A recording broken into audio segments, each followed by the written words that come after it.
आज स्कूल में खूब चहल पहल थी। सारा स्कूल सजा हुआ था। बड़ी आपा की मेज पर गुलदान सजे हुए थे। गमलों में फूल खुले थे, जैसे मुस्कुराकर कह रहे हों, शजरकारी का दिन मुबारक हो। असेंबली शुरू हुई। बच्चों ने पहले दुआ पढ़ी, फिर राष्ट्रगीत और राज्य गीत गाया। इसके बाद बड़ी आपा ने तकरीर करते हुए कहा, प्यारे बच्चों, दरख्त हमारे लिए बहुत फायदेमंद है। ये हवा को साफ रखते हैं, हमारे घरों, स्कूलों और सड़कों को खूबसूरत बनाते हैं, हमें फूल, फल देते हैं, साया देते हैं। हमारी ज़रूरत की कई चीज़ें दरख्त से हासिल होती हैं। बच्चों, हर स्कूल में शजरकारी हफ्ता मनाया जाता है। सब लोग पौधे लगाते हैं।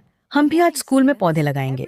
जब ये पौधे बड़े होकर दरख्त बनेंगे, तो हमें ताज़ा हवा और साया देंगे। शजरकारी से हमारा स्कूल बहुत खूबसूरत लगेगा। असेंबली खत्म हुई। सब मैदान में जमा हो गए। माली ने मुख्तलिफ जगहों पर छोटे गले खोद रखे थे।